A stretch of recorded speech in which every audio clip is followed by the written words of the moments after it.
جس طرح دولت شہرت اور چیز ہے اور عزت اور چیز ہے.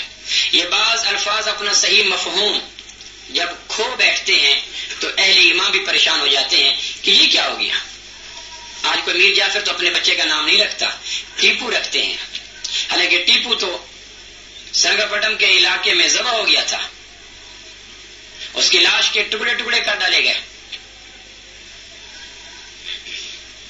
بیر معونہ میں حرام بن ملحان رضی اللہ تعالیٰ عنہ کو عامر بن طفیل دوسی مشرک نے نیزہ مارا، سینے کے اوپر خون کا فوارہ نکلا اور حرام بن ملحان رضی اللہ تعالیٰ نے اپنا خون سینے کا اپنے چلو میں لیا، اپنے چہرے پہ ڈالا اور کہنے لگے فزت ورب الکعبہ، کعبہ کے رب کی قسم کامیاب میں ہو گیا.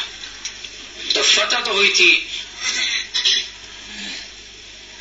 ابو عامر کے سپاہی کو، عامر بن طفیل دوسی کو، چونکہ نیزہ مار کے فتح کے لیے نیزہ اس نے اوپر لہرایا تھا، اور شکست حرام بن ملحان کو ہوئی تھی رضی اللہ تعالیٰ عنہ. گوشت ان کا پھٹا، خون ان کا نکلا، رگ ان کی کٹی اور جسم ان کا ٹھنڈا ہوا اور لاش یہ بن گئے، اور چہرہ اس کا عامر بن طفیل دوسی کا تمتمایا اور حبل کا نعرہ اس نے بلند کیا اور نیزے کی انی اس کی چمکی اور اس نے اپنے قافلے والوں کو کہا میں فتح پا گیا. تو نیچے صحابی فتح اور کامیابی کا فرق بیان کرتے ہوئے اللہ کے پاس جا کے ملے کہ ٹھیک ہے میں بظاہر شکست کھا گیا لیکن میں فتح حاصل کر گیا، بظاہر وہ فتح میں کامیاب ہو گیا اور بظاہر عامر بن طفیل دوسی مجھے ذبح کرنے میں کامیاب ہو گیا، لیکن وہ شکست کھا گیا. فتح اور ہوتی ہے اور کامیابی اور ہوتی ہے. یہی فکرہ پھر عامر بن طفیل دوسی کے رگ رگ میں چبھا اور وہ اپنے چہرے پہ نقاب اوڑھ کر حضور صلی اللہ تعالی علیہ وسلم کی خدمت میں حاضر ہوا اور کہنے لگا یہ آپ نے کیسا لوگوں کو دیوانہ، مجنون، ساحر، پاگل بنا رکھا ہے. کہ کیا مقصد؟ کہ میں نے دیکھا ایک عرب ٹھنڈا ہوا، اس کی لاش ٹھنڈی ہوئی، زندہ سے مر گیا اور وہ کہہ رہا تھا میں کامیاب ہو گیا. مرتے ہوئے تو انسان ڈرامہ بھی نہیں کر سکتا، موت کے وقت تو حقائق بولتے ہیں نا، ڈرامے کی گفتگو تو نہیں بولتی. موت کے جھٹکے ڈرامے کی ساری چادر اتار کے رکھ دیتے ہیں. تو وہ کہہ رہا تھا میں کامیاب ہو گیا، تو وہ کیسی کامیابی تھی؟ اس پہ حضور صلی اللہ تعالی علیہ وسلم نے ایک بات ارشاد فرمائی تھی کہ اسلام پہ چلتے ہوئے مر جانا یہ کامیابی ہے اور اسلام کو چھوڑ کے زندہ رہنا یہ ناکامی ہے. مولا عمر اگر اسامہ حوالے کر دیتے، افغانستان بچا لیتے تو فاتح ہو جاتے لیکن ناکام ہو جاتے. امیر المومنین و اسلام ایک خوبصورت کالم کا عنوان تھا.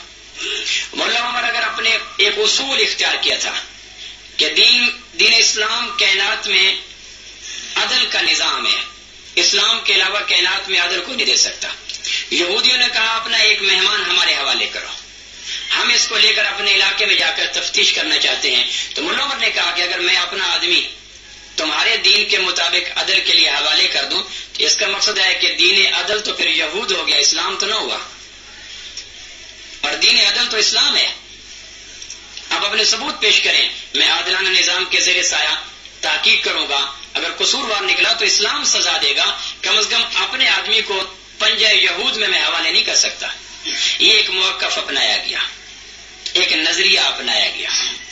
اس پہ پھر آگ اور بارود کی بارش ہوئی، اس پہ پھر ساری فضا گدلی ہوگی، اس پہ پھر وہ زیر زمین چلے گئے، اس پہ پھر وہ نام بظاہر ذاتیں گم ہوگی اور پروپیگنڈا کا ایک گرد و غبار اٹھا جس نے دیندار کمزور لوگوں کے ذہنوں کے اندر بھی ایسے ہچکولے ہے جیسے پتوار کے گرنے کے بعد بیچ دریا کے اندر ایک کمزور کشتی سرکش لہروں کے اوپر ہچکولے کھاتی ہے اور وہ لہروں کے رحم و کرم پہ ہوتی ہے.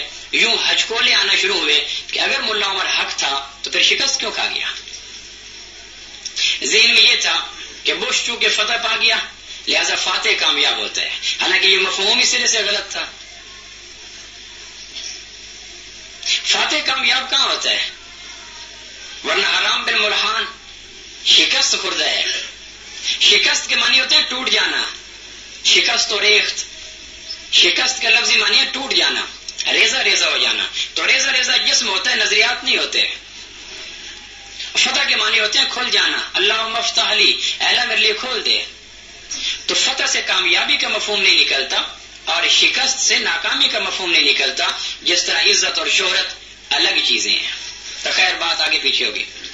تو میں یہ عرض کر رہا تھا کہ قبول حق میں دوسری چیز جو انسانوں میں رکاوٹ بنتی ہے وہ انا پرستی ہوتی ہے، کہ میں نے اگر اس حق بات کو تسلیم کر لیا تو جس معاشرے کے اندر میں نے 50 سال 30 سال زندگی کے ایک اور نظریات کے زیر سائے گزارے، وہ کیا کہیں گے کہ کل ایک بات سننے کے بعد اپنی بات کو ہی چھوڑ گئے تو وہاں میری عزت خراب ہو جائے گی۔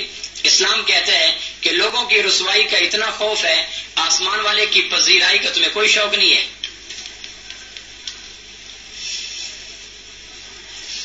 اور خلاف حق جو تمہیں عزت مل رہی ہے اس کو شہرت کہو، اور شہرت مسلمان غیر مسلم دونوں کو مل سکتی ہے۔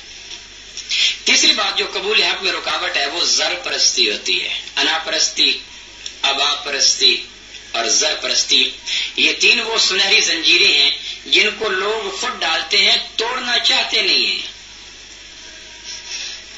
آہنی لوہے کی زنجیریں ٹوٹ سکتی ہیں لیکن خود پہنائی ہوئی نظریات کے اوپر زنجیریں ٹوٹتی نہیں ہیں، کیونکہ خود انسان ان کو پہناتا ہے، اس لیے وہ توڑے کیسے؟